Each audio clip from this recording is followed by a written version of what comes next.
दोपहर में एक छोटे से कस्बे में, जहां सुगंधित जंगली फूलों से घिरी पहाड़ियां प्रकृति की सुंदरता के चित्र उकेरती थीं। छोटी क्लो रहती थी। क्लो एक जिंदादिल बच्ची थी जिसे रोमांच और जादुई चीजों की अंतहीन प्यास थी। एक दिन जब क्लो अपने दादाजी की आरामदायक ईंटों वाली झोपड़ी में गई तो उसकी नज़र एक अजीबोगरीब नज़ारा पर पड़ी। उसकी चमकीली आंखें अटारी के दूर कोने में धूल में दबी एक पुरानी लकड़ी की संदूक पर टिक गईं। दादाजी, यह क्या है? क्लो ने हल्की छींक के साथ धूल झाड़ते हुए उत्सुकता से पूछा। दादाजी अपना मोटा चश्मा नाक पर टिकाए गर्मजोशी से हंसे। आह, तुमने मेरी प्राचीन परियों की कहानियों की गुप्त किताब खोज निकाली है। आओ, मैं तुम्हें इसके अद्भुत किस्से सुनाता हूँ। क्लोई का दिल खुशी से उछल पड़ा जब दादाजी ने संदूक खोला और एक बहुत पुरानी किताब निकाली जिसका कवर उम्र के साथ घिस गया था, फिर भी एक हल्की सुनहरी आभा से जगमगा रहा था।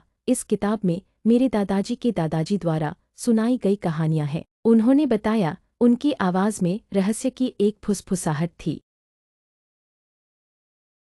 क्लो और उसके दादाजी पास पास बैठे थे। दादाजी ने धीरे से किताब खोली जिसके पन्ने हाथ से बनाए चित्रों से सजे थे जो तारों की धूल की तरह चमक रहे थे। उन्होंने जो पहली कहानी पढ़ी वह एक युवा राजकुमार और एक अजगर के बारे में थी जो एक जादुई सेब के पेड़ की रखवाली करता था। क्लोई राजकुमार की बहादुरी और चतुराई से मोहित हो गई क्योंकि उसने अजगर से लड़ने के बजाय उससे दोस्ती कर ली जिससे वह सेब इकट्ठा कर सका और पूरे राज्य में अपनी इच्छाएं बांध सका। ओह दादाजी, मैं भी एक अजगर से मिलना चाहती हूँ, उसने खुशी से कहा। दादाजी धीरे से हंसे। शायद एक दिन मेरे प्यारे, उन्होंने सोचा। उनकी आंखें अभी तक सुनाई गई मनमोहक कहानियों से चमक रही थीं। दिन ढलते ढलते गोधूली बेला में बदल गया। जैसे जैसे क्लोई और उसके दादाजी बादलों के बीच नाचते उड़ते महलों, सुनहरे फर वाले बात करने वाले जानवरों और छोटे समुद्री जीवों को सुला देने वाले